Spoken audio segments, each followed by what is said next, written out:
Hello everyone, my name is Aarti and you're watching HW News. 19th October 2022. This date will be marked in special highlight of fashion in Congress's history because after all, it is today that the Congress is getting a new president after 20 years and that too a non-Gandhi. Yes, that's right. After almost 2 decades of Sonia Gandhi being at the helm of the Congress party and serving also as UPA chairperson for quite some time, and her son Rahul Gandhi for serving as the president of the Congress party for some years in these 2 decades. For the first time, the Congress party is getting a non-Gandhi president today. Well, the elections were conducted on Monday, that is 17th of October. Almost 96% of the voting was done across the country in Congress state headquarters, and over 9,500 votes were cast across the country earlier this week. Now, these votes are presently being counted at the AICC headquarters in Delhi, and in a short while we will get to know who will win this Congress presidential race that has been going on between Mallikarjun Kharge and Shashi Tharoor. Well, during the nomination, it was quite clear where the winds are blowing. Even it was clear during the campaigning, and Shashi Tharoor had in fact complained that there was no level playing field for him in the Congress party, since many of the AICC office bearer, despite being barred by the Central Election Authority and the Congress interim president, that they cannot campaign for any candidate while they are sitting on the official position in the organization, but many of them preferred Mallikarjun Kharge over Shashi Tharoor, and he was pretty upset about it, and he had also been vocal about his disappointment with these leaders and said that there was no level playing field for him in the Congress party. Well, that's all aside. As I said, the votes were casted on 17th of October. There were 9,915 PCC delegates who made up the electoral college who voted in this particular election. 9,497 of them cast their votes, that is 96% of the voting that was done for the Congress presidential election.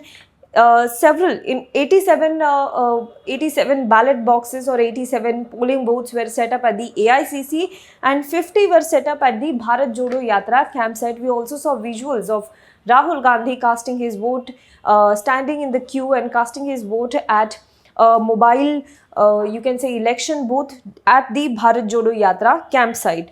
Now, this is what the entire arrangement that was made by the Central Election Commission or Central Election Authority in the Congress party, which is headed by Madhusudan Mistry, who is the chief election authority in the Congress party of this particular department.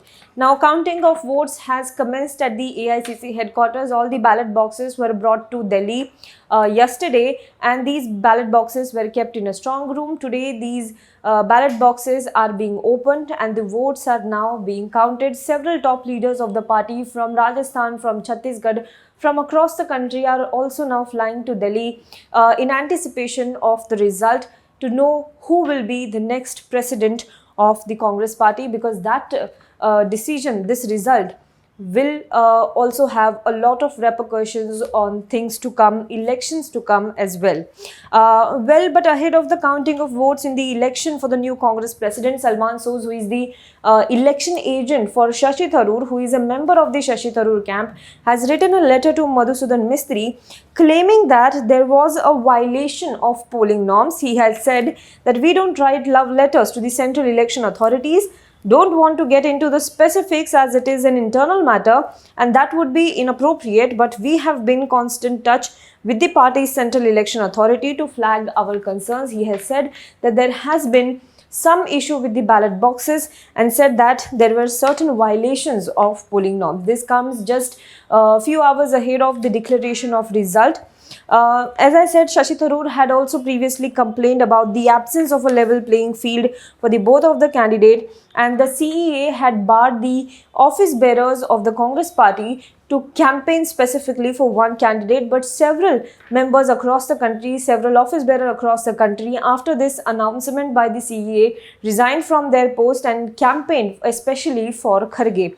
Same was not to be seen for in Shashi Tharoor's favor, but that was done for Kharge. As I said, the nomination process and the campaigning gave out indication about which way the wind is flowing in the Congress party, but now it all remains to be seen with the result. After the counting of votes, we will get to know who will become the next president of the Congress party. Will it be Shashi Tharoor or will it be Mallikarjun Kharge? Do let us know what you think about this in the comment box below. For more news and updates, you can log on to www.hwnews.in. Now be the first to know about the latest updates on our new news app. Go on your Android or iOS, search for HW News Network. Download our app, choose the language you prefer to get updates in, and be up to date with the latest news.